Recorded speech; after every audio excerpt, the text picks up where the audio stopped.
What we call Phase 4 of our project brought us to the Phon Sutton recreation area on the lower Salt River of the Tonto National Forest. And treatment there was a little different than anything we had done in previous years, and that's largely because we were working directly within a developed recreation site. There are these incredibly dense populations of salt cedar, which is nothing new for this stretch of the Salt River, but Phon is one of the busiest recreation sites on the river, and we really wanted to do everything we could to minimize any negative impacts to the recreational experience.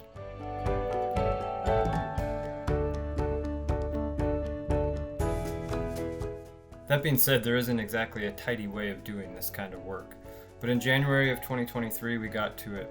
In less than a week, all of the salt cedar across these 15 acres had been cut and chemically treated, and then we started the process of hauling this material out of the recreation site.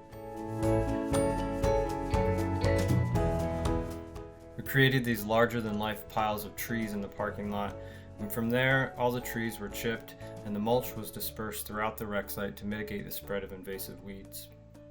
We finished up all this work in February, just in time to get together with our friends over at Natural Restorations and put together a great volunteer event. We had over 170 people show up, and just a really great day getting the community together and planting some native Goodings willow across the site. It was a pretty cool ending to a very chaotic field season.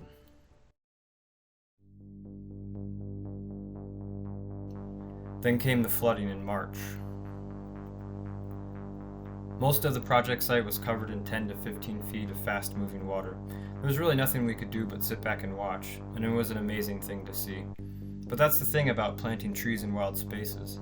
You never know what you'll come up against. One month could be freezing temps, the next a wall of water, and then months of scorching heat with no rain in sight. I guess that's the case at least here in Arizona. But aside from worrying about our planted trees, we were really hopeful that the flooding would have a positive impact. Because this portion of the river sits between two dams, it's not often it gets to experience these big floods that are critical to the way rivers regenerate on their own. So normally a big flood comes in the spring, scouring banks of vegetation and depositing large amounts of soil, which is then followed by spring seeding when riparian trees like willows and cottonwoods rain down seeds for weeks at a time. So we thought with just a little bit of luck, the timing of our treatment would be perfect, and this flood would stimulate a large natural recruitment event. Even so, after a long hot summer, we weren't ready for what we would find. Tens of thousands of cottonwood and willow saplings now cover this site. This level of natural recruitment is rarely seen anymore in rivers of the arid West, and this response highlights the amazing ability of natural ecosystems to restore themselves with just a push in the right direction.